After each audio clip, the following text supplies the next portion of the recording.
L'amitié est un trésor, mais quand elle est construite sur le sang d'un innocent, elle devient une malédiction. On dit que le diable ne vient pas toujours avec des cornes. Parfois, il vient avec un sourire, un cadeau et une offre de partenariat en affaires.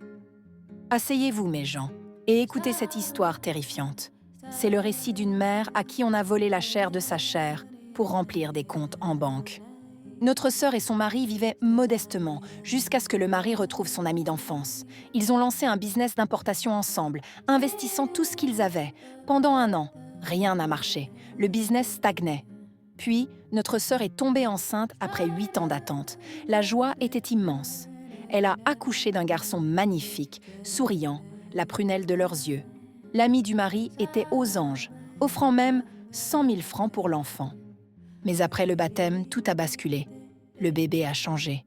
Il a cessé de manger, de sourire, de grandir. Il ne pleurait plus, ne bougeait plus. Pire, la nuit, ses yeux s'ouvraient grands, des yeux d'adulte terrifiants qui fixaient sa mère. Les médecins disaient qu'il allait bien, mais l'instinct maternel hurlait.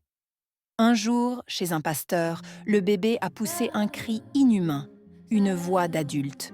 La belle-mère a confirmé « Ce n'est pas un enfant, c'est une coquille vide ». Un prophète puissant a révélé l'horreur. Le vrai bébé avait été volé spirituellement et remplacé par une poupée démoniaque. Son destin avait été utilisé pour un rituel d'argent. Et qui était le coupable? L'ami du mari. Les pièces du puzzle se sont assemblées. Juste après le baptême, le business des deux hommes a explosé. Des profits de 5-10 millions par mois. Ils ont acheté des voitures, déménagé. Le mari en profitait sans savoir, ou en fermant les yeux. L'ami, lui, ne touchait plus le bébé, se contentant de demander froidement « Comment il va ?» Confronté, l'ami a avoué. Il a utilisé l'enfant pour le rituel. Le prophète a dit qu'il fallait une somme colossale pour racheter l'âme de l'enfant et qu'il n'avait que 7 ans pour le faire. 4 ans sont déjà passés. Le business s'est effondré dès que le secret a été découvert. Le mari est ruiné, l'ami aussi. Aujourd'hui, il leur reste 3 ans pour trouver 4 millions de francs et sauver leur fils. Sinon, il restera une coquille vide à jamais. La famille de l'ami supplie pour ne pas aller en prison, promettant d'aider, mais l'argent manque.